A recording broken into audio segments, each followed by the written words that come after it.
15.5 বছর বিভিন্ন সমালোচনার মুখে দেশ পরিচালনার পর ছাত্র জনতার অভ্যুত্থানের মুখে গত 5 আগস্ট দুপুরে দেশ ছেড়ে পালিয়ে ভারতে চলে যান শেখ হাসিনা। বর্তমানে তিনি সে দেশে অবস্থান করছেন। ভারতে পালিয়ে যাওয়ার পর সম্প্রতি এক ব্যক্তির সঙ্গে টেলিফোনে কথোপকথনে শেখ হাসিনা দাবি করেছেন যে তিনি তো পদত্যাগই করেননি, তিনি যে কোনো মুহূর্তে বাংলাদেশে ঢুকে যেতে পারেন। শেখ হাসিনার ছেলে সজীব ওয়াজেদ জয়ও একাধিকবার দাবি করেছেন যে তার মা প্রধানমন্ত্রীর পদ থেকে পদত্যাগ করেননি। তাছাড়া ভারতীয় গণমাধ্যম ও আওয়ামী লীগের নেতাকর্মীরা তো দাবি করছেন এমনই। এমত অবস্থায় শেখ হাসিনার পদত্যাগ নিয়ে ধোঁয়াশা দেখা দেয়। এই নিয়ে আলোচনার মধ্যে শেখ হাসিনার পদত্যাগের একটি চিঠি সামাজিক যোগাযোগ মাধ্যমে ভাইরাল হয়েছে। চিঠিটি রাষ্ট্রপতি মোহাম্মদ শাহাবুদ্দিনকে লেখা। ওই চিঠিতে শেখ হাসিনা লেখেন, আমি গভীর দুঃখের সঙ্গে জানাতে চাই যে সাম্প্রতিক বিক্ষোভ ও সংঘর্ষের পরিপ্রেক্ষিতে যেখানে প্রায় 300 জনেরও বেশি মানুষ প্রাণ হারিয়েছে এবং আর যেন প্রাণহানি না হয় এবং তা এড়ানোর জন্য আমি পদত্যাগের সিদ্ধান্ত নিয়েছি। আমি বাংলাদেশের প্রধানমন্ত্রী পদ থেকে পদত্যাগ করছি। তিনি আরো লেখেন, এই ঘটনাগুলোতে আমি সম্পূর্ণ দায়িত্ব স্বীকার করছি এবং এদেশের জনগণের নিরাপদ ও কল্যাণের প্রতি আমার অঙ্গীকার সবসময় অটুট থাকবে।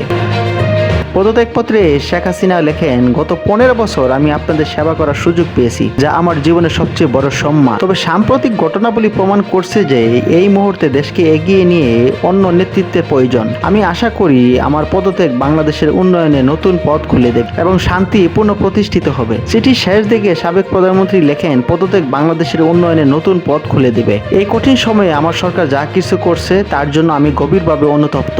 আমি সব বাধ্যবাধকতা মেনে নিচ্ছি এবং এই সিদ্ধান্ত বাংলাদেশের বৃহত্তর স্বার্থে নিয়েছি। এই পদত্যাগপত্রটি শেখ হাসিনার পদত্যাগপত্রটি স্বাধীনভাবে যাচাই করা সম্ভব হয়নি।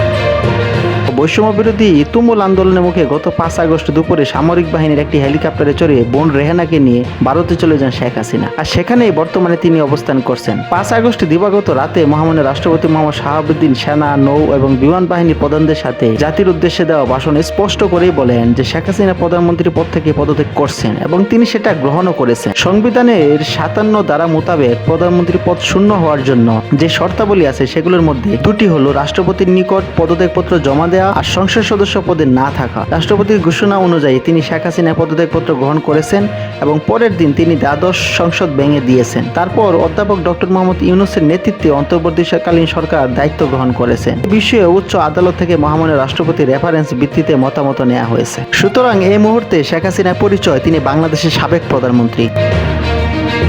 সেজন্য প্রকাশিত পদত্যাগপত্র সঠিক না ভুয়া এমন অপ্রয়োজনীয় বিষয়ের পিছনে সময় নষ্ট না করে সবার, বিশেষ করে গণমাধ্যমের উচিত অন্তর্বর্তীকালীন সরকারকে রাষ্ট্রের প্রয়োজনীয় সংস্কারের সহযোগিতা করার মাধ্যমে শুধু পরবর্তী নির্বাচন নয়, আগামী প্রতিটি নির্বাচনে দেশের ক্ষমতার পাল্লা বদলকে আনন্দময় করে তুলতে ভূমিকা রাখা।